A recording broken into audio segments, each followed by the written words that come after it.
सोलापूर जिल्ह्यामध्ये खरं तर या ठिकाणी सुरुवातीलाच सोलापूर जिल्ह्याचे ग्रामीण पोलीस अधीक्षक आदरणीय अतुलजी कुलकर्णी सरांनी सोलापूर जिल्ह्यामध्ये या ठिकाणी माझी पहिली भेट घालून दिली ती राहुलजी देशपांडे सरांशी।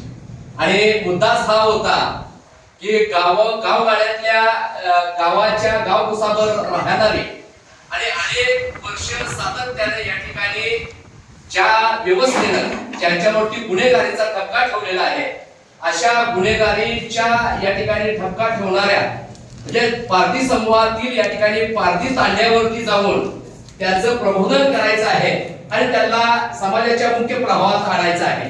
ही जबाबदारी या ठिकाणी आमच्यावर दिलेली असताना आमच्या प्रथम एज्युकेशन फाउंडेशनच्या माध्यमातून राहुलजी देशपांडे सरांनी त्याचं नेतृत्व केलं आणि आमची टीम या ठिकाणी तडवळे भागामध्ये आम्ही त्या ठिकाणी गेलो।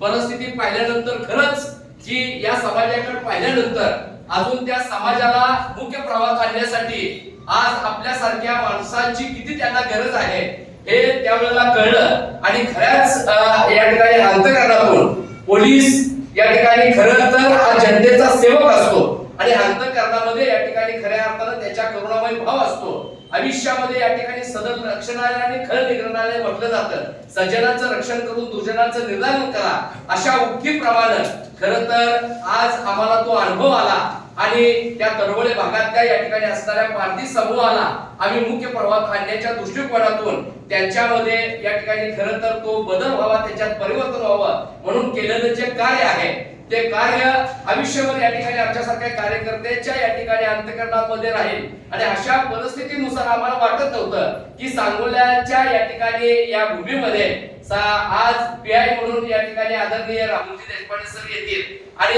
आणि तो योगायोग आला आणि साहेब या ठिकाणी या सांगोला शहर आणि तालुक्याची त्यांनी या आज पद हे स्वीकारलेलं आहे।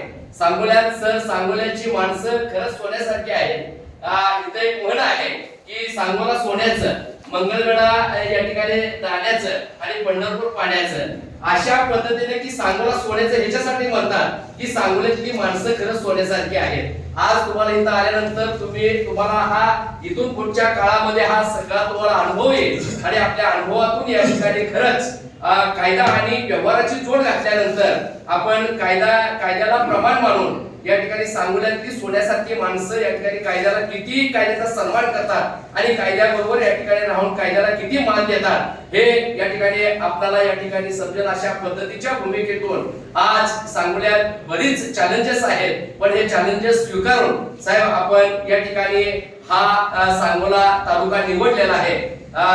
या पुढच्या काळामध्ये सुद्धा या ठिकाणी आपण सांगोल्यासारख्या शहर आणि तालुक्याला सांगोला या ठिकाणी असणारा भयमुक्त सांगोला या ठिकाणी खऱ्या अर्थानं एक आगळ्या वेगळ्या पद्धतीचा या ठिकाणी सांगोल्याचं जे नाव आहे गिनीज बुकामध्ये ज्याची नोंद आहे असा सांगोला या ठिकाणी करण्याच्या दृष्टिकोनातून या ठिकाणी आपली कामगिरी अत्यंत या ठिकाणी तशा पद्धतीने या ठिकाणी खरंच एक चांगल्या पद्धतीने ते पुढे येईल अशा पद्धतीचं काम आपल्याकडून होईल या ठिकाणी शंका घ्यायचं काहीच कारण नाही। पदभार घेतल्यानंतर विविध जयंती व आज या शांतता कमिटीच्या बैठकीच्या निमित्तानं सांगोला तालुकावासियांना आपण काय आवाहन करताय?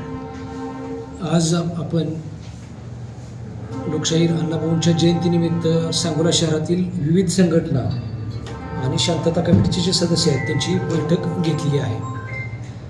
दरवर्षीप्रमाणे तुम्ही जे सण उत्सव साजरे करतात ते तितक्याच आनंदात साजरे करावेत। पोलीस प्रशासन हे तुम्हाला सण उत्सव शांततेत साजरे करण्यासाठी 100% सहकार्य करेल। फक्त या ठिकाणी मी सगळ्यांना आवाहन करू इच्छितो की जो पारंपरिक मार्ग आहे त्याच्यामध्ये कुठल्याही स्वरूपाचा बदल करण्यात येऊ नये आणि नो डीजे आणि नो डॉल्बी हा जो माननीय पोलीस अधीक्षक सरांची जी संकल्पना आहे तीच संकल्पना याही जयंतीत राबवावी। कारण आपण गेल्या वर्षभरापासून पाहतोय की कोणत्याही सणाला उत्सवाला आपण डीजे आणि डॉल्बी मुक्त साजरा केलेला आहे आणि त्याची दखल संपूर्ण महाराष्ट्राने घेतलेली आहे। आपला सोलापूर जिल्हा त्याच्यामध्ये एक आदर्श म्हणून सगळीकडं सांगितला जातो आहे। याही सण उत्सवाला मी प्रशासनातर्फे आवाहन करतो की तुम्ही कोणत्याही स्वरूपाची डीजे आणि डॉल्बी वाजवू नये। त्याऐवजी आपण पारंपरिक वाद्यांना त्या कलाकारांना जास्तीत जास्त पुढं आणूया आणि जे आपली गेल्या परंपरा आहेत त्याच परंपरा, चांगल्या परंपरा ज्या आहेत त्या पुढं आणूया. सण उत्सव पूर्णपणे आपण शांततेत पार पाडा, वेळेत पार पाडा.